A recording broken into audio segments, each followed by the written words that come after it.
அனைவருக்கும் வணக்கம்.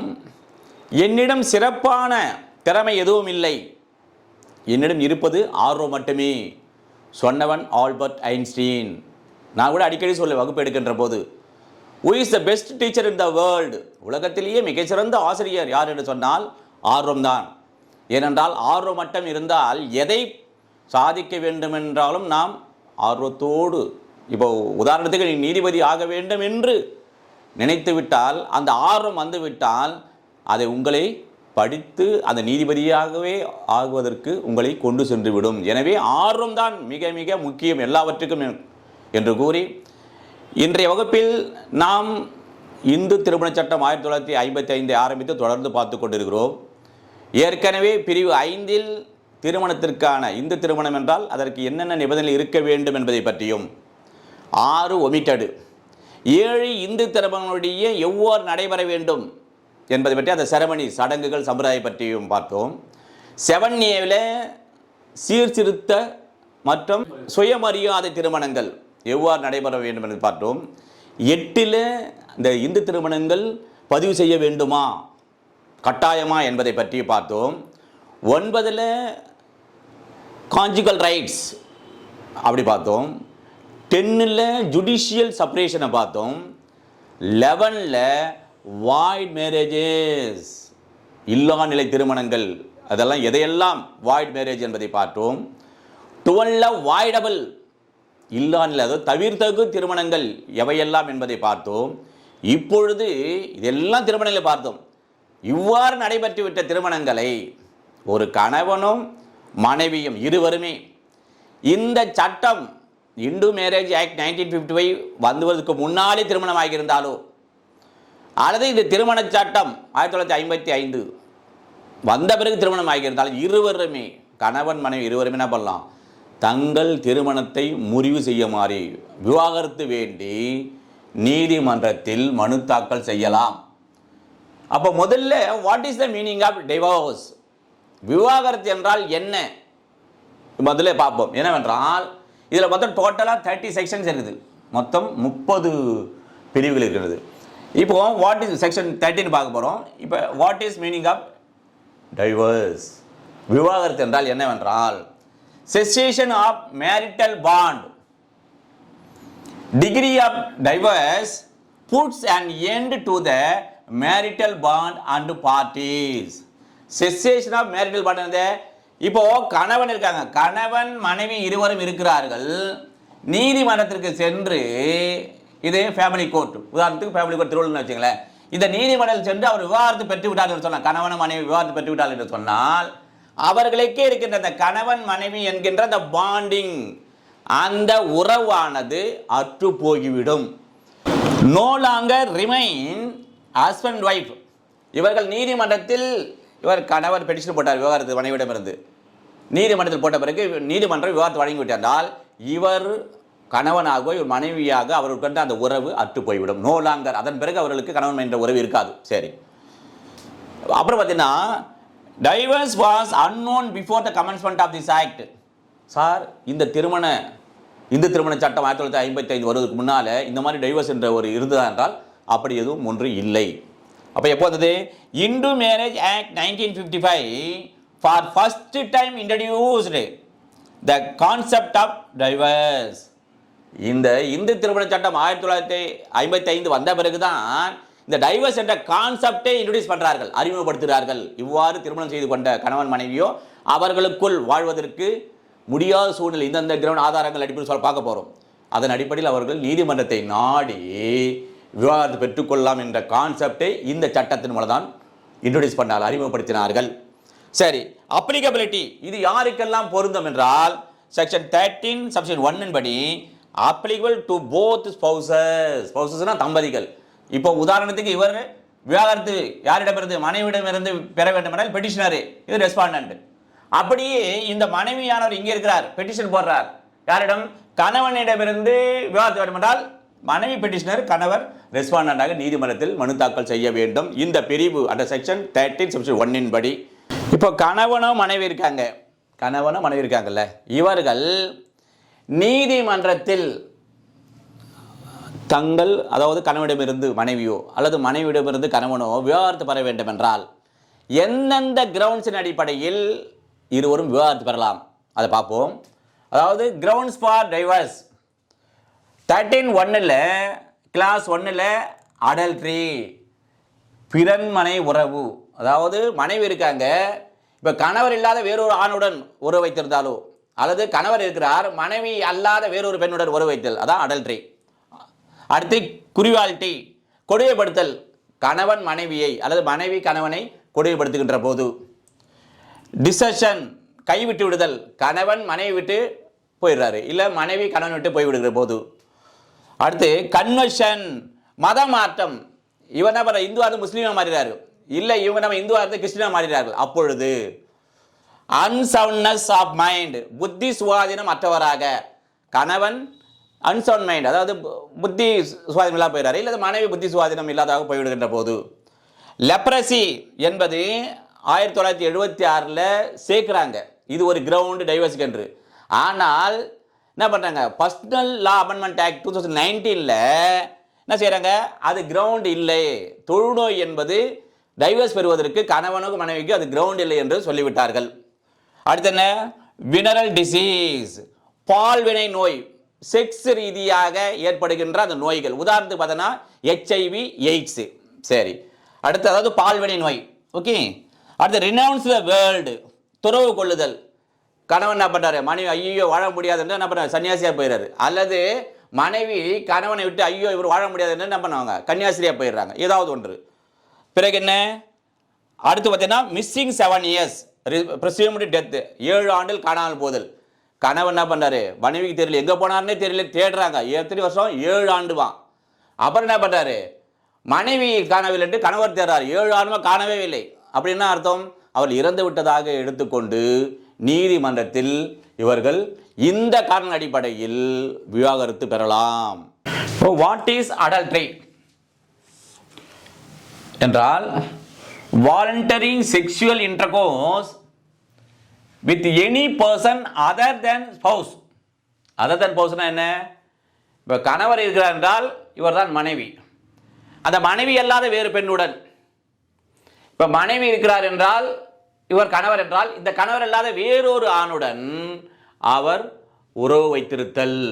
சரி, அவ்வாறு தெரிந்திருக்கின்ற போது என்ன பண்றாரு, கணவன் மனைவியுடன் வாழ மாட்டேன்னு சொல்றாரு, அல்லது மனைவி கணவனுடன் வாழ மாட்டேன்னு சொல்கின்ற போது under what provision they have to file a petition before the court, அதாவது ஃபேமிலி கோர்ட்னு வச்சுக்கலாம், எந்த அப்ரோப்ரியேட் கோர்ட். சரி, அப்படி என்றால் petition file under section 13 subsection 1 clause 1 அதில் பெட்டிஷன் போடணும். சரி, ஒன் மோர் இன்ஃபர்மேஷன் என்ன, கேஸ் லாஸ் பாருங்க. இந்த case laws very very important case laws for prelims எக்ஸாமுக்கு. Joseph Shine versus union of India. Citation என்ன, all India reporter 2018 supreme court page number 4898. And also one more citation 2019 volume 3 supreme court cases page number 39. இந்த வழக்கில் என்ன decide பண்ணியிருப்பாங்க supreme கோர்ட்டில் என்று சொன்னால், held adultery is not an offense but ground for divorce. என்ன சொல்லிட்டாங்க, இந்த மாதிரி கணவர் வேறொரு மனைவியுடன் அல்லது மனைவி வேறொரு கணவனுடன் வேறொரு ஆணுடன் இருப்பது என்பது குற்றமாகாது, ஆனால் அந்த நடத்தை இவ்வாறு இருக்கின்ற போது அவர் என்ன பண்ணார், விவாகரத்து பெறுவதற்கு அதை ஒரு கிரவுண்ட்ஸாக பயன்படுத்திக் கொள்ளலாம் என்று சொன்ன வழக்கு தான் இது. சரி, இப்போ அடுத்து பாருங்க, cruelty, கொடுமைப்படுத்துதல். How many kinds of cruelty? There is 2 kinds of cruelty. One is mental, மன ரீதியாக கொடுமைப்படுத்தினாலும், சார் ஒன்றுமே அடிக்கலை திட்டல ஒன்றுமே செய்யலை சார், அடிக்கவில்லையே சார், காயம் எதுவும் இல்லையே, நல்லா இருக்காங்களே, என்னை வந்து கொடுமைப்படுத்தலாம்னு சொல்லி என்னை விவாதத்தை கேட்குறாங்க அப்படின்னா no need. Mental cruelty is enough for divorce. அடுத்து என்ன, பிசிக்கல், உடல் ரீதியாக சொல்லுவாங்க, சிகரெட்டில் சுடுவார் சில பேர், சில பேர் அடிக்கடி அடிப்பான், ஏதாவது உடல் ரீதியாக ஒரு கொடுமைப்படுத்தினால், அப்போ 2 மன ரீதியாகவோ அல்லது உடல் ரீதியாக கொடுமைப்படுத்துகின்ற போது கணவனோ அல்லது மனைவி என்ன பண்ணான், மனைவிக்கு மட்டும்தானான்னு சொன்னால் இல்லை கணவனு கூட. ஏன்னா இது வந்து போத்து, சில பேர் நினைப்பாங்க சார் மனைவி டெய்லி என்ன அடிக்கிறாங்க அப்படின்னு சொல்லி கணவர் போகலாம்னா போகலாம், மன ரீதியாக டெய்லி என்ன திட்டுறாங்க சார், அசிங்கமாக திட்டுறாங்க, போகலாம். ஏன்னா மன ரீதியாக அவர் கொடுமைப்படுத்துவதாக இருந்தால், அதே மாதிரி உடல் ரீதியாக, அப்போ சரி. இப்போ இதுக்கான கேஸ் பாருங்க. ஏன்னா குரியாலிட்டி என்பதுக்கு தேர் இஸ் நோ டிஃபைன், எங்கேயுமே டிஃபைன் பண்ணல. ஆனால் கேஸ் லாஸ்ல டிஃபைன் பண்ணிருப்பாங்க. கொடுமைப்படுத்தல் என்றால் என்ன? What is the meaning of cruelty என்றால், CD Russell versus J K. Russell, data 27/6/1997ல supreme court of Indiana USA இதில் வாட் இஸ் குரியாலிட்டி சொல்லியிருப்பாங்க. என்னவென்றால் பாருங்க, held cruelty was defined for the first time as a conduct of such character as to have caused, இதான் முக்கியம், caused danger to life. என்ன பண்றாங்க? அதாவது அவர் நடத்தையானது அந்த நடத்தை செய்வதால் அதனால் விளைவு என்னவென்றால் அவர் உயிருக்கு ஒரு ஆபத்தை ஏற்படுத்துகின்ற ஒரு மாதிரி இருந்தாலோ, லிம் அப்படின்னா உறுப்புகள், கை கால் இது மாதிரி இருக்குல்ல, அவனுடைய உடலில் இருக்கிற உறுப்புகளுக்கு ஒரு ஆபத்தை ஏற்படுத்துவதாக இருந்தாலோ, அபாயத்தை ஏற்படுத்துவதாக இருந்தாலோ, ஆர் ஹெல்த் அந்த உடலுக்கு அந்த ஆரோக்கியத்திற்கு இதற்கெல்லாம் நம்ம ஆபத்தை ஏற்படுத்துவதாக இருந்தாலோ, பாடிலி அப்படின்னா உடல் உடலுக்கு ஒரு ஆபத்தை ஏற்படுத்துவதாக இருந்தாலோ, அல்லது மென்டல் மனதிற்கு ஒரு ஆபத்தை ஏற்படுத்துவதாக இருந்தாலோ, or give rise to a reasonable apprehension of such conduct. such conduct அத்தகைய அவர் நடத்தையினால் நியாயமான ஒரு பயம் ஏற்படுகிறது. ஐயோ நம்மை கொடுமைப்படுத்தி, ஐயோ அப்படி என்ற ஒரு அச்சம் ஏற்படுகின்ற போது அவருடைய அத்தகைய கான்டாக்ட் மூலம் இதைதான் குரியாலிட்டி என்று இந்த ரசல் வர்சஸ் ரசல் சொல்லியிருப்பாங்க. சப்போஸ் இப்ப மனைவியோ அல்லது கணவனோ இந்த ஃபேமிலி கோர்ட்டில், உதாரணத்துக்கு ஃபேமிலி கோர்ட் திருவள்ளூர், இங்கே அவர்கள் இந்த குரியாலிட்டியில் அந்த வழக்கு பதிவு செய்ய வேண்டும் என்றால் அண்டர் வாட் ப்ரொவிஷன் என்றால் அப்படியே எழுதுங்க, file under section 13 subsection 1 clause 1A இதில் அவர் பெட்டிஷன் தாக்கல் செய்ய வேண்டும். இப்போ அந்த குரியாலிட்டிக்கு இன்னொரு லேண்ட்மார்க் ஜட்ஜ்மெண்ட் என்ன, இப்போ ஃபேமிலி கோர்ட்டில் அல்லது மற்ற நீதிமன்றங்களில் நீங்கள் இந்த குரியாலிட்டி சம்பந்தமாக விவாகரத்து கட்டு நீங்கள் வழக்கு தாக்கல் பண்ணிங்கன்னா இது யூஸ்ஃபுல்லாக இருக்கும். இந்த வழக்கு என்னவென்றால் doctor NG Dastane versus Dastane. இந்த citation all India reporter 1975 supreme court page number 1534. இந்த வழக்கை இதை அப்படியே நோட் பண்ணீங்க. இது என்னன்னு சொல்லிடுறேன். இப்போ இதான் ஃபேமிலி கோர்ட், உதாரணத்துக்கு ஃபேமிலி கோர்ட் திருவள்ளூர் என்றால், இப்போ இவர் ஹஸ்பண்டு, இவர் பெட்டிஷன் போட்டாரு, இதான் பெட்டிஷனர், இவர் மனைவி ரெஸ்பாண்டன்ட் ஆவாங்க. சப்போஸ் யாரு மனைவி கணவன் கொடுமைப்படுத்துவதாக மனு தாக்கல் செய்த நீதிமன்றத்தில் இவங்க பெட்டிஷனராக ரெஸ்பாண்ட் ஆகிடும். இப்போ இந்த நீதிமன்றம் என்ன சொல்றதுன்னு சொன்னா, இப்போ கணவரானவர் மனைவியானவர் என்னை கொடுமைப்படுத்துகிறார், எனவே நீதிமன்றமானது அவரிடம் இருந்து எனக்கு விவாகரத்து வேண்டும் என்று கேட்கின்ற போது நீதிமன்றம் எதை பார்க்க வேண்டும், எதை தீர்மானிக்க வேண்டும் என்று சொன்னால், இந்த கணவரானவர் என் மனைவியானவர் கொடுமைப்படுத்துகிறார் என்பதை எப்படி உடல் ரீதியாகவும் மன ரீதியாகவும் அவர் என்னை கொடுமைப்படுத்துகிறார், அவருடன் என்னால் சேர்ந்து வாழ்வதற்கு எந்த விதமான ஒரு இதுவே இல்லை, ஏன்னா அது சேர்ந்து வாழ்வதற்கு பயமாக இருக்கின்றது, மன ரீதியாகவோ அல்லது கேடு விளைவிப்பதாகவோ இன்ஜுரி ஏற்படும் என்ற அந்த மனநிலையில் இருக்கிறேன், எனவே அவருடன் சேர்ந்து வாழ முடியாது, அவ்வாறு கொடுமைப்படுத்துகிறார் என்று ஒரு ரீசனபிள் நியாயமான ஒரு அச்சம் ஏற்படுத்துவதாக என்ன பண்ணும், நீதிமன்றத்தில் இவர் நிரூபிக்க வேண்டும், டிட்டர்மைன், அதை தீர்மானிக்கும் நீதிமன்றம். சரி, அடுத்து என்ன சொல்றாங்கன்னு சொன்னா, அவ்வாறு அந்த அச்சம், சப்போஸ் இவர் பெட்டிஷன் என்றால் அச்சம் கொள்கின்ற போது அந்த ரியல் இன்ஜுரி சொல்லுவாங்க, real injury R harm from such contact, அவ்வாறு இப்ப இவரையோ அல்லது இந்த மனைவியோ அவருடைய அத்தகைய நடத்தையின் மூலமாக செய்கின்ற போது அந்த அச்சம் ஏற்படுகின்ற போது அவர்களுக்கு அந்த ஒரு ரீசனபிளான நியாயமான ஒரு அச்சத்தை ஏற்படுத்தி இவர்கள் வாழவே முடியாது என்ற பயம் இருப்பதாக அந்த நீதிமன்றத்தில் நிரூபிக்க வேண்டும் என்று சொல்கிறது. கடைசியாக என்ன சொல்றாங்கன்னு சொன்னா, condone the acts of such cruelty, அதாவது இப்போ இந்த கணவர் பெட்டிஷனர் இருக்காரு, மனைவி இவ்வாறு கொடுமை செய்தார் என்று சொல்லுகிறார் என்ற போது அது பரவாயில்லைங்க, நான் மன்னிக்க கூடியதான் என்று சொல்வதாக இருக்கக்கூடாது. அல்லது மனைவி பெட்டிஷன் போடுறாங்க கணவர் மீது சொல்கின்ற கொடுமையானது அது மன்னிக்க கூடியதான் should not be condoned. அது மன்னிக்க கூடியதாக இருந்தால் என்ன அர்த்தம்? அது குறிவாட்டில் வராது என்று சொன்ன வழக்கு தான் இது. இப்போ இதை பாஸ் பண்ணி அப்படி நோட் பண்ணிக்கித. இதான் இம்பார்ட்டன்ட் கேஸ் லாஸ், உங்க வழக்குக்கு யூஸ் ஆகும்.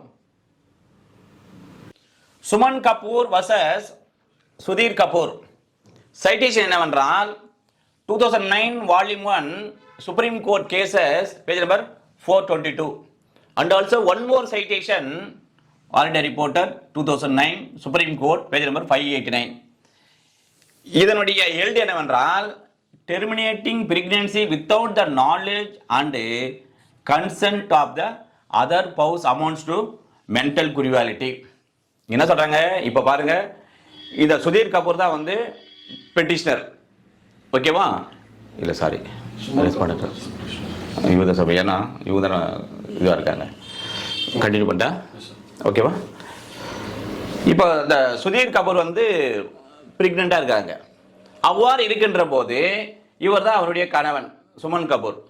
இவருடைய தெரியாமலும் இவருடைய சம்மதத்தை பெறாமலும் இந்த சுதீர் கபூர் என்ன பண்ணுறாங்க, அந்த பிரெக்னன்சி என்ன பண்ணுறாங்க, கருக்கலைப்பு செய்து விடுகிறார்கள். இவ்வாறு செய்தது இந்த மென்டல் குரியாட்டில் வருமா வராதா என்றால் எஸ், என்னது, it's comes under mental cruelty வரும் என்று சொல்லுங்க. இப்போ நம்ம இது பிலிம்ஸுக்காக இப்போ இது கேள்வியாக எப்பயும் படிக்கும் போது என்ன பண்ணுவோம், கேள்வி பதிலாக படிக்க வேண்டும். அதற்கு உதாரணமாக ஒரு கேள்வி நான் ப்ரிப்பேர் பண்ணியிருக்கேன், பதிலை நீங்கள் சொல்கிறீங்க. இப்போ அதாவது whether the terminating pregnancy without the knowledge and consent of the other spouse amounts to, இதுதான். இப்போ 4 ஆப்ஷன் இருக்கு எப்பவுமே பிலிம்ஸில், புரியுதா? முதல்ல என்ன, ஏவல பிசிக்கல் குரியாலிட்டி வருமா? அடுத்து என்ன, லீகல் ரைட்டா, அது சட்டப்படியான உரிமையா அந்த கருக்கலைப்பு என்பது? மூன்றாவது என்ன, ரைட் டு இண்டிவிஜுவல், அது தனிப்பட்டவருடைய உரிமை, அவ கலசிக்கலாம் அதுவா? அதுக்கு டீல மென்டல் குரிவாலிட்டியா என்ற கேள்வி. எதை நீங்க சூஸ் பண்ணீங்க, விச் இஸ் கரெக்ட் ஆன்சர் என்று சொன்னால் D is a correct answer. இவ்வாறாக நீங்கள் அந்த ஆப்ஷன் இருக்கின்ற போது சரியான விடைய நேரிங் ஆன்சர் இருக்கும், எக்ஸாக்ட் இருக்கும். அது கன்ஃபியூஸ் ஆகாம எக்ஸாக்ட் அதை டிக் பண்ணா பிலிம்ஸ்ல ஈஸியாக வெற்றி பெறலாம். அடுத்து ஷோபா ராணி வர்சஸ் மதுக்கூர் ரெட்டி. சைட்டேஷன் என்ன, all India reporter 1988 supreme court page number 121. One more citation 1988 supreme court report volume 1 page number 1010. இந்த வழக்கில் என்ன எழுதுன்னு சொன்னால், demand for dowry also constitutes cruelty, வரதட்சணை கேட்பது கூட இந்த கொடுமைப்படுத்தல் வரும் என்று சொன்ன வழக்கு இது. சரி, அடுத்து இன்னொரு வழக்கு பாருங்க, இது landmark judgement. Mayadevi versus Jagdish Prasad.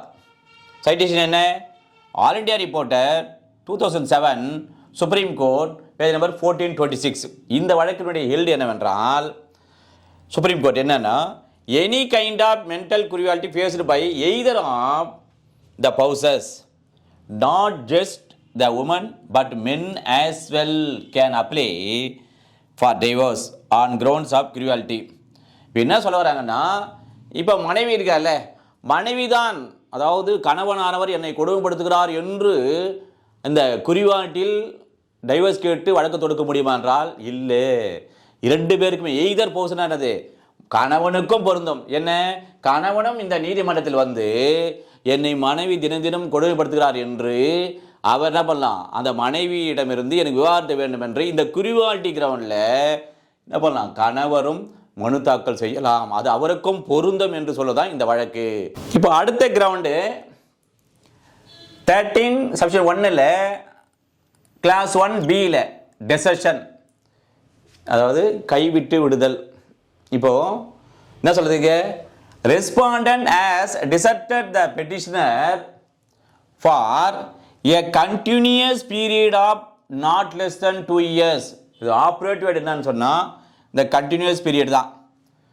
இப்போ உதாரணத்துக்கு இவர் வந்து கணவர், இந்த மனைவி இருக்காங்கல்ல, இந்த கணவரானவர் பெட்டிஷன் போகிறார், மனைவியானவர் என்ன பண்ணுறாரு, அந்த 2 ஆண்டுகள் கணவரிடம் இல்லாமல் விட்டுட்டு போயிடுறாங்க. சரி, இந்த 2 வருஷத்தில் ஒரு நாள் 2 வாட்டி வந்து போனாங்க சார் அப்படின்னா இது வருமா வராதா? இந்த செக்ஷன் படி நாம் விவாதத்தை கேட்க முடியுமா முடியாதா என்றால் முடியாது. ஏன்னா தொடர்ந்து கண்டினியூஸாக 2 ஆண்டுகள் தொடர்ந்து ஒரு நாள் கூட வந்து போகிறலாம் இருக்கக்கூடாது. அப்போ நாட் லெஸ் than 2 இயர்ஸ்னா 2 ஆண்டுக்கு குறைவில்லாமல் தொடர்ந்தால் போல் அவர் கணவனால் மனைவியோ மனைவியால் கணவனோ கைவிடப்பட்டு இருக்கின்ற போது எய்தர் பவுஸ் கணவனோ மனைவி என்ன பண்ணுறான், நீதிமன்றத்தில் ஐயா அல்லது அம்மா இந்த மனைவியானால் 2 ஆண்டுகள் எந்தவித காரணமானாலும் என்னை விட்டு விட்டு போய்விட்டார், தொடர்ந்தாற்ப வரவே இல்லை என்றும், அதே போல் மனைவியானவர் இவ்வாறு மனு தாக்கல் செய்யலாம் என்று சொல்கிறது. வென் பெட்டிஷன் பிரசன்டட், அப்படி என்றால் எப்பொழுது மனு தாக்கல் செய்யலாம் இந்த கிரவுண்டில் என்று சொன்னால், immediately proceeding the presentation of the petition பண்ணலாம். அதாவது இந்த 2 ஆண்டு முடிஞ்ச உடனே பண்ணலாம். சரி, ஹவு மெனி டைப்ஸ் ஆஃப் இந்த எது டிசிஷன் என்று சொன்னால் 2 டைப்ஸ் ஆஃப் டிசிஷன் இருக்குது. ஒன்றுது ஆக்சுவல் என்ன, ஃபிசிக்கல் ஸ்டேயிங் அவே. இப்போ இந்த மனைவி இருக்கான்னு வச்சுக்கல, மனைவி இப்போ கணவர் இருக்காங்க, கணவருடைய வீடு இந்த ஒரு திருவள்ளூரில் இருக்குது, மனைவி என்ன பண்ணாங்க விட்டுட்டு வேறு எங்கேயோ போயிடுறாங்க, வேறு எங்கேயோ சென்னைக்கு போயிடுறாங்க, இல்லை மதுரைக்கு போயிடுறாங்க, எங்கேயோ ஃபிசிக்கலாக அவே யாரும் ஒருத்தர் பார்க்கல போயிடுறாங்க. இன்னொரு கேள்வி இப்போ பார்த்தீங்கன்னா, constructive not performing conjugal duties matrimonial application under same roof. இப்போ மனைவியும் கணவனும் ஒரே வீட்டில் இருக்கிறாங்க சார், அப்போ இந்த கிரவுண்டில் வந்து நம்ம விவாதத்தை கேட்க முடியுமானா முடியும். எப்பொழுது என்றால், இருவரும் ஒரே வீட்டில் வாழ்கிறார்கள், ஆனால் அவர்களுக்குள் எந்த விதமான கான்ஜுகல் ரைட்ஸ், அதாவது தாம்பத்தியம் எதுவும் இல்லை. அதே போல மேட்ரிமோனியல் ஆப்ளிகேஷன் திருமணமான, அதாவது மனைவி கணவனுக்கு செய்ய வேண்டிய கடமை எதுவுமே செய்யவில்லை, அல்லது கணவனானவர் மனைவிக்கு செய்ய வேண்டிய என்னென்ன கடமைகள் இருக்கிறதோ மேட்ரிமோனியல் திருமணம் அந்த கடமைகளை எதுவும் செய்யாது இருக்கின்ற போது ஒரே வீட்டில் வாழறாங்க. சார் எப்படி சார் ஒரே வீட்டில் வாழறாங்க, 2 ஆண்டுகள் பிரிந்து இருக்கிறார்கள் என்று சொல்லி டிசிஷனில் நீங்கள் பெட்டிஷன் போட முடியுமா அப்படின்னா முடியும். எப்பொழுது என்றால், அந்த மேட்ரிமோனியல் டியூட்டிஸ், அந்த கான்ஜுகல் ரைட்ஸ், அவளுக்கிடையே எந்த விதமான தாம்பத்தியம் நடைபெறாது இருக்கின்ற தொடர்ந்து 2 ஆண்டுகள். அதே போன்று அவர் கணவனுக்கான அந்த கடமை என்ன என்பதை மனைவிக்கு செய்யாமலும், மனைவிக்கான கடமை என்னவென்று கணவனுக்கு செய்யாமல் இருக்கின்ற போது அது கன்ஸ்ட்ரக்டிவ். இது இந்த 2 டைப் ஆஃப் அந்த டிசிஷன் இருக்கின்றது. இவ்வாறு நாம் அதை மனு தாக்கல் செய்யலாம். அடுத்து என்ன, கன்வர்ஷன், மதமாற்றம். மதம் மாறிவிட்டார் என்று சொன்னால் எந்த பிரிவின் கீழ் விவாகரத்து கேட்டு நீதிமன்றத்தில் மனு தாக்கல் செய்யலாம் என்று சொன்னால் 13 Section 1 Clause 2 படி மனு தாக்கல் செய்யலாம். எவ்வாறு என்று சொன்னால், either spouse ceased to be a Hindu by conversion to another religion. என்ன சொல்றாங்க, இப்போ கணவர் இருக்கிறாரு, இவர் இந்து திருமண சட்டப்படி இந்த இந்து பெண்ணை திருமணம் செய்துகிறார், பிறகு இந்த சர்ச் அதாவது கிறிஸ்டியன் மதத்துக்கு அவர் மதம் மாறிவிட்டார் என்று சொன்னால் என்ன பண்ணலாம், மனைவியானவர் ஐயா என்னுடைய கணவர் அவரை இந்து திருமணப்படி என்னை திருமணம் செய்து கொண்டார், இப்பொழுது அவர் கிறிஸ்துவ மதத்துக்கு மாறிவிட்டார், எனவே இந்த பிரிவின்படி எனக்கு விவாதத்துக்கு கோருங்கள் என்று நீதிமன்றத்தில் மனு தாக்கல் செய்ய வேண்டும். சரி, இப்போ மனைவியானவர் முஸ்லீம் மதத்துக்கு மாறிவிட்டார், அப்போ கணவர் என்ன செய்யலாம், நீதிமன்றத்துக்கு வந்து இந்த பிரிவை பயன்படுத்தி 13 Subsection 1 Clause 2 படி கன்வர்ஷன் மதம் மாறிவிட்டார், எனவே எனக்கு விவாகரத்தார்கள் என்று நம்ம மனைவி இந்த நீதிமன்றத்தில் நம்ம மனு தாக்கல் செய்யலாம். அதான் இங்கே சொல்லியிருப்பாங்க, என்ன சொல்கிறாங்கன்னா, ceased to be, அதாவது இந்துவாக இருந்து அற்று போய்விட்டு வேறொரு மதத்துக்கு மதம் மாறிவிட்டால். அப்புறம் இன்னொன்று சொல்கிறாங்க என்னன்னா, conversion itself does not result into divorce. Sir என் கணவர் மதம் மாறிட்டாரு, அவ்வளோதான் விவாகரத்து கொடுத்து விடுங்க சொல்ல முடியுமான்னா முடியாது. என்ன செய்யணும், அப்போ right to file divorce under this ground is only available to நான் கன்வெர்டிங் ஸ்பௌஸ். யாரு மதம் மாறவில்லையோ, யார் இந்துவாக இருக்கிறாரோ, இப்போ யாரு இவங்க மதம் மாறல இந்துவாகவே இருக்கிறார் என்றால் இவர்கள் நீதிமன்றத்துக்கு சென்று இந்த பிரிவின்படி மனு தாக்கல் செய்ய வேண்டும். அப்படின்னு அர்த்தம், மதம் மாறி பண்ண மாட்டார். அப்போ யார் மதம் மாறாத இந்துவாக இருக்கிறாரோ அவர் தான் என்ன பண்ணணும், நீதிமன்றத்திற்கு வந்து இந்த பிரிவின்படி அவர் என் மதம் மாறிவிட்டார் என்று கூறி அவரிடமிருந்து விவாகரத்து கேட்க வேண்டும் என்று சொல்கிறது. அடுத்து இந்த பிரிவுக்கான இன்னொரு வழக்கு என்னவென்றால், கன்வென்ஷனில் முக்கியமான ஒரு லேண்ட்மார்க் ஜட்ஜ்மெண்ட்டு என்னவென்றால், Sarla Mudgal versus union of India 1995 supreme court cases volume 3 page number 635. இந்த வழக்கில் ஹெல்டு என்னவென்றால், இதை ஃபேக்டையும் எல்டியை நான் வந்து ஒரு ஷார்ட்டாக சொல்லிடுறேன், இது அப்புறம் நோட் பண்ணிங்க. என்னவென்றால், இப்போ உதாரணம் இது உச்ச நீதிமன்றம், இந்த உச்ச நீதிமன்றத்தில் யார், இந்த ஷர்லா முட்கல் தான் பெட்டிஷனர். இதை ஜிச்சேந்தர் மாத்தூர், ஜிதேந்திர மாத்தூர் தான் வந்து ரெஸ்பாண்டன்ட் ஹஸ்பண்ட். இப்போ என்னவென்றால் இந்த ஹஸ்பண்ட் ஆனவர் இவளை சரளா மத்குலை இந்து திருமண சட்டப்படி ஒரு திருமணம் செய்து கொள்கிறார். பிறகு இவர் இஸ்லாமுக்கு மாறிவிடுகிறார். என்ன பர்பஸ்? இஸ்லாமில் வந்து பைகாமியெல்லாம் கிடையாது, அது பலதார மனம் செய்து கொள்ளலாம். மாறிவிடுகிறார். பிறகு இவர் என்ன பண்ண நீதிமன்றத்தை நாடுகிறார். பிறகு கடைசியாக இங்கே உச்ச நீதிமன்றத்தில் வருகின்ற போது உச்ச நீதிமன்றம் என்ன தீர்ப்பு சொல்கிறது சொன்னால், இந்து திருமண முறைப்படி இந்த பெட்டிஷனரை திருமணம் செய்து கொண்டது, இந்த மனைவி திருமணம் செய்து கொண்டது, இவர் மதம் மாறிவிட்டதால் மட்டுமே, இஸ்லாம் மாறிட்டார்ல, எங்க இஸ்லாமை மாறிட்டார், அதனால் மாத்திரமே அந்த திருமணமானது என்ன ஆகாது, அது டிசால்யூஷன் ஆகாது. அவர் என்ன பண்ணலாம், இந்திய தண்டனை சட்டம் 1860 படி இங்க பாருங்க 494 படி அவர் தண்டிக்கக்கூடியவர் ஆவார்.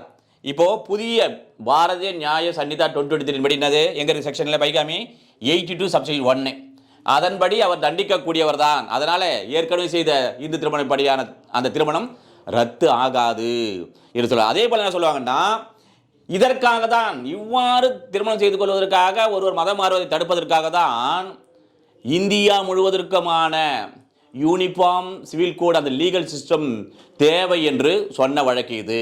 இதை அப்படியே நோட் பண்ணீங்க யூஸ், ஏன்னா இந்த வழக்கினுடைய ஹெல்டு இது. அதே போல இவ்வாறு இவர் இஸ்லாம் மதம் மாறினால அது என்னது, விவாகரத்து பெறுவதற்கான ஒரு கிரவுண்ட் ஆகும். இப்போ இந்த கன்வர்ஷன் இருக்குல்ல, இதற்கான இன்னொரு லேண்ட்மார்க் ஜட்ஜ்மெண்ட் என்னவென்றால் Lilly Thomas versus union of India. Citation என்ன, 2000 volume 6 Supreme court cases page number 224. One more citation All India Reporter 2000 Supreme court page number 1650. இதை அப்படியே நோட் பண்ணிங்க. இதனுடைய எல்டி என்னவென்றால், இப்போ நான் ஸ்டோரியாக சொல்லிடுறேன். இப்போ இவர் தான் மிஸ்டர் கோஷ், ஹஸ்பண்டு, ரெஸ்பாண்டன்ட் இந்த வழக்கில். இது உச்ச நீதிமன்றம் ஞாபகம் வச்சுக்கல. சுஷ்மிதா கோஷ் ஒய்ஃபு, இவங்க தான் பெட்டிஷனர். இந்த பெட்டிஷனருடைய அட்வொகேட் தான் இந்த லில்லி தாமஸ். ஓகே, இப்போ என்னவென்றால் இந்த கணவர்கள் மிஸ்டர் கோஷ் என்பவர் இஸ்லாம் மதத்திற்கு மதம் மாறுகிறார். அவ்வாறு இஸ்லாம் மதத்திற்கு மாறி, அதாவது யாரு, இவங்க ரெண்டு பேரும் மிஸ்டர் கோஷ் இந்த மனைவி சுஷ்மிதாவுடன் வாழ்ந்து கொண்டிருக்கின்ற போதே இரண்டாவது திருமணம் செய்து கொள்கிறார் என்று சொன்னால், இந்த இந்து மேரேஜ் ஆக்ட் 1955 செக்ஷன் 11 படி என்ன பண்ணுறது, மேரேஜ் என்ன பண்ணுவோம், வாய்டது, இரண்டாவது செய்து கொண்ட மேரேஜ் வந்து ஆஸ் பர் செக்ஷன் 11 படி அது செல்லத்தக்கதல்ல, வாய்ட் மேரேஜ் என்று சொல்லுகிறது. அதே போல் என்ன சொல்றாங்கன்னா, அதாவது வாட் இஸ் இஸ்லாம் என்றால் என்ன என்று சொன்னால், சப்மிஷன் டு காட், அது கடவுளுக்கு ஒப்படைத்தல் மாதிரி, அது ஜஸ்ட் மேரேஜ் மாத்திரம் இல்லை அப்படி சொல்ற. அதே மாதிரி இவர் இந்த இஸ்லாம் மதத்திற்கு மாறியது இரண்டாவது திருமணம் செய்து கொள்வதற்கு மாத்திரமாக அந்த பர்பஸாக இருக்கின்ற போது இது எந்த மதத்தினுடைய கோட்பாடும் இல்லை. ஏன்னா இரண்டாவது திருமணம் செய்து கொள்வதற்காக இன்னொரு மதம் மாறுகிறேன் என்று சொல்வது எந்த மதத்தினுடைய கோட்பாடு இல்லையே சொல்கிறார்கள். அதனால் தான் என்ன சொல்றாங்கன்னா, implementation of uniform civil code, அதாவது இந்திய அரசியலமைப்பு சட்டம் 1950 ஷரத் 44 படி இதற்காக தான் இவ்வாறு ஒரு மதத்தை மாறி திருமணம் செய்து கொள்ளலாம் என்பதை தவிர்ப்பதற்காக யூனிஃபார்ம் சிவில் கோடை இந்தியாவில் இம்ப்ளிமெண்ட் செய்ய வேண்டும் என்று சொன்ன வழக்கு இது. இப்போ அடுத்து என்ன கிரவுண்டு, அன்சவுண்ட்னஸ் ஆஃப் மைண்ட். ஒருவர் புத்தி சுவாதீனம் இல்லாதவராக இருக்கிறார், கணவரோ அல்லது மனைவி என்றால் எய்தர் போஸ் என்ன பண்ணும், அவருக்கு விவாகரத்து கேட்டு நீதிமன்றத்தில் மனு தாக்கல் செய்யலாம். அப்படி என்றால் பெட்டிஷனர் ஹேஸ் டு ப்ரூவ், அதை யார் நிரூபிக்க வேண்டும். உதாரணத்துக்கு இப்போ இவங்க தான் மனைவி என்ன பண்றாங்க, நீதிமன்றத்தில் வழக்கு போடுறாங்க. யாரு, என்னுடைய கணவரானவர் புத்தி சுவாதீனம் இல்லாது இருக்கிறார், எனவே அவரிடம் விவாகரத்து வேண்டும் என்று கேட்டால் யார் நிரூபிக்க வேண்டும், கணவருக்கு இல்லை என்று மனைவி தான் நிரூபிக்க வேண்டும்.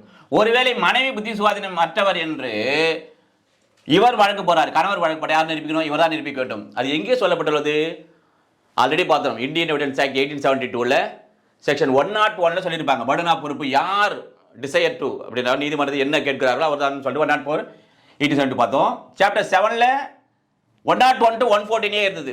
இப்போ நியூல பாரதிய சாட்சிய அதிநயம் 2023 என்ன பார்த்தீங்கன்னா 104 பிஎஸ்சி + 3 2023. இங்கேயும் சாப்டர் 7 தான் இருக்குது, அதே சாப்டர் 7 தான். நான் சொல்லுவேன்ல இருக்கேன் மெமரிக்கு, 7 வயசு கழுத அப்படின்னா அர்த்தம், கழுதான் பொதி சுமக்கும், அதனால படனா பொறுப்பு அங்கே ஞாபகம் வச்சுலான்னு சொல்லியிருப்பேன். இங்கே 104 to 120 வரைக்கும் இருக்குது படனா பொறுப்பு, இதை ஞாபகம் வச்சுங்க, எக்ஸ்ட்ரா இன்ஃபர்மேஷன்ஸ். ஓகே, இப்போ இன்குரபிலி ஆஃப் அன்சவுண்ட் மைண்ட், அந்த அன்சவுண்ட் மைண்ட் எப்படி இருக்கணும்? அது வந்து சார் டாக்டர்கிட்ட போனால் சரியாயிடும் என்பதை இருக்கணுமானா இல்லை, அது வந்து என்ன சொல்றது, தீர்க்க முடியாத ஒரு அந்த வியாதியாக இருக்க வேண்டும், தீர்க்க முடியாத ஒரு மனநிலையை பெற்றிருவாராக இருக்க வேண்டும். ஆர் அல்லது சஃபரிங், எதனால் பாதிக்கப்பட்டிருக்க வேண்டவர், கண்டினியூஸ்லி அந்த புத்தி சோதனை தொடர்ந்து இருக்க வேண்டும். ஆர் அல்லது இன்டர்மிட்டன்ட்லி, அப்படின்னா அது அடிக்கடி, அதனால் அவர் பாதிக்கப்பட்டிருக்க வேண்டும். ஃப்ரம் மென்டல் டிசார்டர், அந்த மாதிரி மனநிலையில் அவர் கண்டினியூவாகவோ அல்லது அடிக்கடியோ பாதிக்கக்கூடியவராக இருக்க வேண்டும். சரி, such a kind and extent that petitioner cannot reasonably be expected to live with the respondent. அதனால இவ்வாறு இந்த கணவரானவர் இவ்வாறு மனநிலை பாதிக்கப்பட்டிருப்பதால் ஐயோ அவரால் வாழவே முடியாது என்கின்ற அந்த அளவிற்காக அவர் மனநிலையான பாதிக்கப்பட்டிருக்க வேண்டும். அல்லது மனைவியுடன் சொல்ல, இவர் விவாகரத்து போடுறாரு பெட்டிஷனர், அது ஐயோ என்னுடைய மனைவியுடன் வாழவே முடியாதுங்க, அந்த அளவிற்கு அவர் மனநிலை பாதிக்கப்பட்டிருக்கிறார், கண்டினியூ எப்பவுமே ஒரே மாதிரியா, கொஞ்சம் கூட மனமாற்றமே இல்லை, அந்த அளவிற்கு அவர் மனநிலை சரியில்லாதவராக பாதிக்கப்பட்டிருக்கிறார் என்ற நிலை அவர் என்ன பண்ணோம் இருக்கின்ற போது, ஏன்னா வாழவே முடியாது என்பது இருந்து அந்த நிலையை யார் நிரூபிக்கணும், யார் மனு தாக்கல் செய்கிறார்கள் விவாதத்தை அவர்கள் நிரூபிக்க வேண்டும் என்று சொல்கிறது. இது ஒரு கிரவுண்ட் ஆஃப் டிவோர்ஸ். அடுத்து எக்ஸ்பிளனேஷன் கொடுத்துருப்பாங்க, விளக்கம் கொடுத்துருப்பாங்க. இதில் கேள்வி வரதான வாய்ப்பு இருக்குது. Which among the following is mental disorder அப்படின்னு கேட்பாங்க. அப்போது இதெல்லாம் தெரிஞ்சது தான் அதுக்கு நமக்கு பதில் சொல்ல முடியும். ஆல் ஆஃப் த அபோன்னு வரும் எப்பவுமே. சரி, ஓகே. இப்போ மென்டல் டிசார்டர் மீன்ஸ், அதாவது மனக்கோளாறு என்றால் என்ன? இப்போ பார்த்துட்டோம், அன்சவுண்ட்னஸ் இருக்காதுன்னு தான் விவாதம் சொல்லலாம்னு பார்த்துட்டோம். அப்படின்னா இந்த மென்டல் டிசார்டரும் வருன்றாங்க. அப்போ அதாவது கோளாறு என்றால் என்ன அப்படின்னு பார்த்தீங்கன்னா, இது ஒன் பை ஒன் நோட் பண்ணிங்க. மென்டல் இல்னஸ், அதாவது மனநோய். அப்புறம் arrested or incomplete development of mind, சொல்லுவாங்கல்ல, அவன் மூளை வளர்ச்சி குன்றியவன்பா, முழுமையாக அந்த மைண்டு வளர்ச்சி அடையலை அப்படின்னு சொல்லுவாங்களே, அந்த மாதிரி இருத்தல். அப்புறம் psychopathic disorder or any other disorder disability of mind, வேற ஏதாவது அந்த மைண்டில் வேற ஏதோ முடியாமையாக இருக்குது அதுவும் சேருன்றாங்க. அப்புறம் இன்க்ளூட்ஸ், எதையெல்லாம் உள்ளடங்கம், சைசோபெர்னியா, சைசோபெர்னியா என்ன, மூளை கோளாறு அல்லது மனச்சிதைவு, இதுவும் உள்ளடங்கும் என்று சொல்கிறார்கள். அடுத்து என்னன்னா, சைக்கோபேத்திக் டிசார்டர் மீன்ஸ், உள்ள கோளாறு என்றால் என்ன அப்படி என்றால், persistent disorder or disability of mind. Persistent என்னது, அதாவது தொடர்ந்து அது இருக்கிறது அவனுக்கு. அதே மாதிரி டிசபிலிட்டி ஆஃப் மைண்ட், அவனால் அதை சிந்திக்கக்கூடிய திறனற்றவனாக முடியாமையாக இருப்பது. விச் ரிசல்ட் இன், இதனால் என்ன ஏற்படுது, இதனால் விளைவு என்ன அப்படி என்று சொன்னால், இப்போ மனைவிக்கு அது மாதிரி இருக்குது என்றாலோ இல்லை கணவனுக்கு அது மாதிரி இருக்குது என்றால் என்ன பண்ணுவாங்கன்னா, இவர்கள் எவ்வாறு இவர்கள் நடத்தையால் என்ன ஏற்படும், இவ்வாறு மனநிலை கோளாறு மனநிலை பாதிக்கப்பட்டதா என்னவென்று சொன்னால், இந்த பாருங்க, அப்நார்மல் அக்ரிசியாக இருப்பாங்க, நார்மல் அக்ரிசி கிடையாது, அப்நார்மல் அக்ரிசியாக இருப்பாங்க.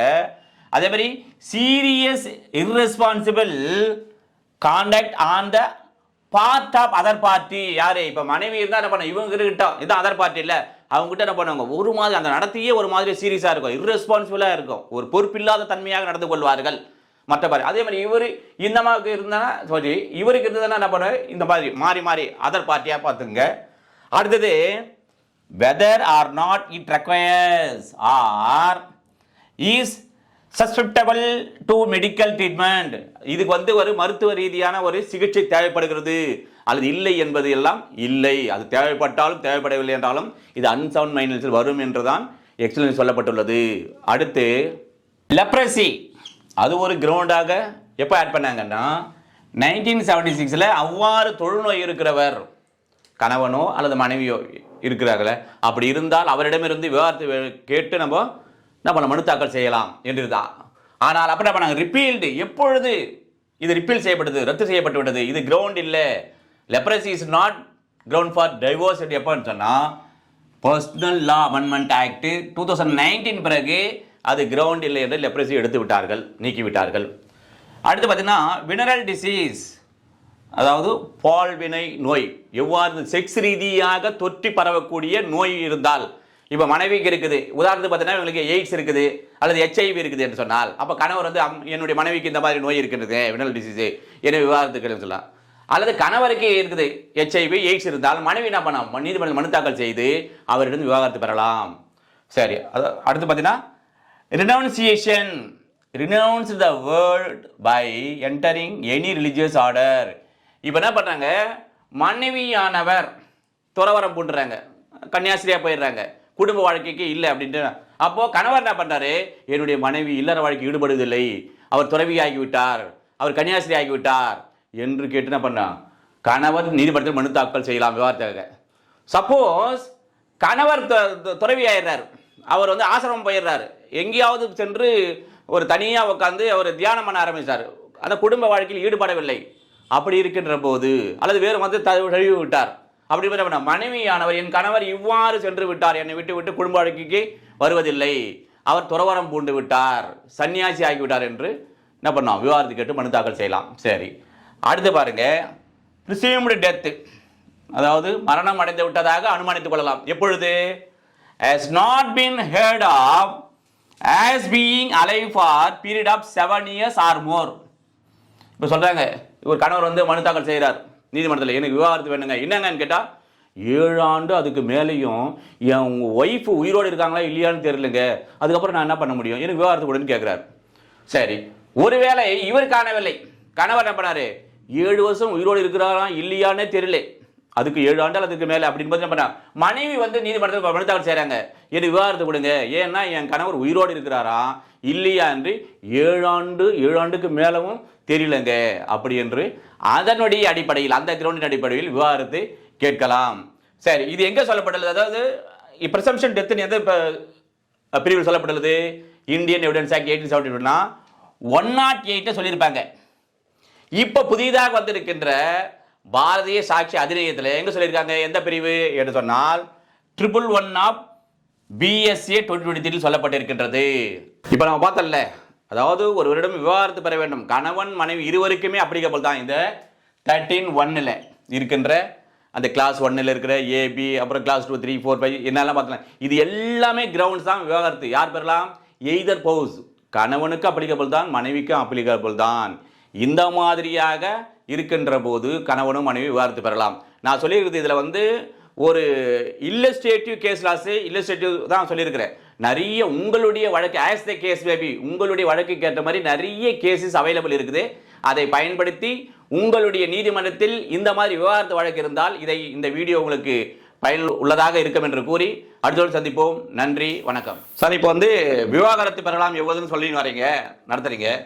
கணவனும் மனைவியும் நீதிமன்றத்திற்கு வந்து விவாகரத்து பெற்று பிரிவியே கூடாது, வாழ்க்கையில் எப்பவும் கடைசி வரை ஒற்றுமையாக இருக்க வேண்டும் என்றால் என்ன என்றால், எங்களுடைய கோன் குருநாதர் சொன்ன ஒரு ஒற்றை குரு மந்திரம் மாதிரி, அதாவது தாரக மந்திரம் மாதிரி, அதை மட்டும் சொல்கிறேன். இப்போ நிறைய இருக்குது, அடுத்த வகுப்பு சொல்கிறேன். ஒன்று என்னவென்றால் அக்செப்டன்ஸ், ஏற்றுக்கொள்ளுதல். ஏற்றுக்கொள்ளுதல் என்ன, இப்போ மனைவி இருக்காங்கன்னா திருமணமான உடனே கணவர் என்ன பண்ணணும், என் மனைவியானால் இப்படி தான் இருப்பார், அடிக்கடி என்ன பண்ண கோபப்பட்டு திட்டுவார், அப்படி என்று அவர் அப்படியே ஏற்றுக்கொண்டு விட்டால் அப்போ உங்களுக்கு கோபம் வராது, சண்டையே வராது. சரி, ஓகே. அதே மாதிரி இப்போ மனைவியானவர் கணவரை பார்த்தோன்னா, கணவர் எப்படி இருக்கிறார் அப்படின்னா அவர் அப்படியே ஏற்றுக்கொள்ள வேண்டும். அவர் என்ன பண்ணுவார், அடிக்கடி நம்மளை வந்து நகைலாம் கேட்டால் வாங்கி தர மாட்டார், இல்லை ஏதாவது வெளியே கூட்டு போக மாட்டார், இவருடைய கேரக்டர் இப்படி தான், அவர் இப்படி தான் இருப்பார், இப்படி தான் அவர் என் கணவர் இருப்பார் என்று அப்படியே என்ன பண்ணோம், ஏற்றுக்கொள்ளுதல். இவ்வாறு கணவனும் மனைவியும் அவரவர்கள் இருக்கின்ற குணங்களை ஏற்றுக்கொண்டு விட்டால் நீதிமன்றத்திற்கு வந்து விவாகரத்து கேட்டு நிற்க வேண்டிய அவசியம் இல்லை, கடைசி வரை வாழ்வாங்க வாழலாம் என்று கூறுகிறேன்.